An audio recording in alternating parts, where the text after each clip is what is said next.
This video will provide an overview of the Audiogram Portal, the gateway to the Audiogram module. Let's start out by looking at the Audiology button area here. If I click this headphones icon, I can see the two most recent audiograms in a larger format. I can also print, PDF, or archive that audiogram, and the style of the audiogram, whether it's side by side, left and right, or combined, etc., that'll be based on your preference that you've set up in the audiometric module. We'll talk about that in another video. We've already talked about the setup area in another video as well, where you can set up some different preferences for your audiogram. This is the button that we're going to click in a moment, but just like with the invoicing area, where I can see a portal or a view into several previously created invoices, the Audiology area is very similar. This portal shows me a series of previously created audiograms and lets me do a number of other things as well. From the screen, I can navigate back to the home screen. I can see the patient that is assigned to, in this case, these 7 different audiograms. We can display up to 8 audiograms on the screen at once. I just have 7 showing here. I can do a search for other patients if desired by clicking the magnifying glass there. I can go to the audiogram table, and we're going to cover that in a separate video, but let's just go there to show you. And this shows 7 audiograms for Jennifer here, and some of that information. I can scroll over to the right and see some more, and I can modify what's seen by clicking the Modify button here. So we'll just cancel that. I want to get back to the Audiogram Portal by clicking this blue button there. We already talked about setting up your audiograms, but that'll just pop up an area where I can do that.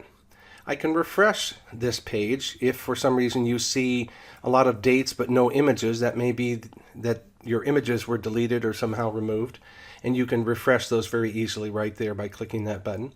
And then finally, you can click this button here to create a brand new audiogram. You'll use that most often, I would imagine.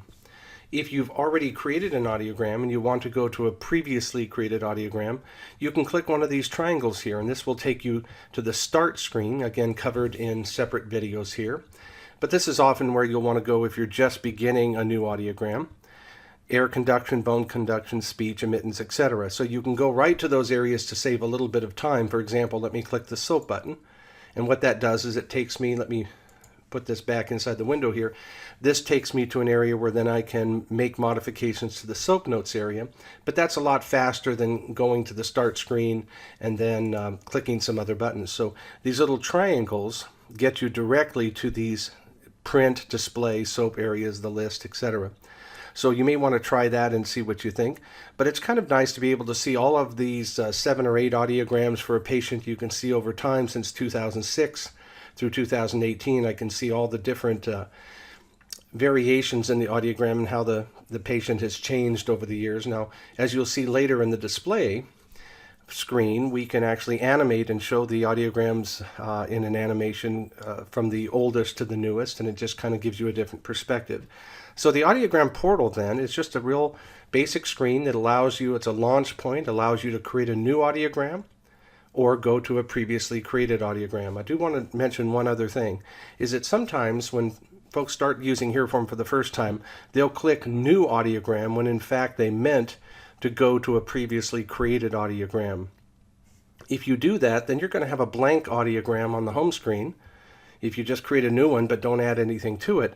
So then the home screen, depending on your panel here, may just show a blank audiogram, and that's not very helpful.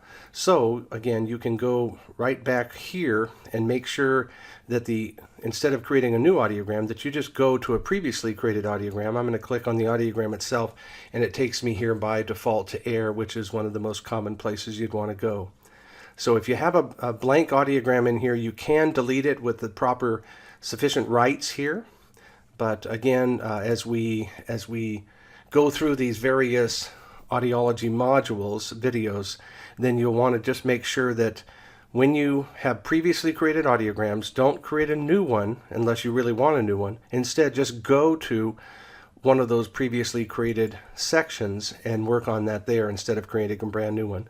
So I look forward to explaining some other parts of the system in subsequent videos. Thanks for watching.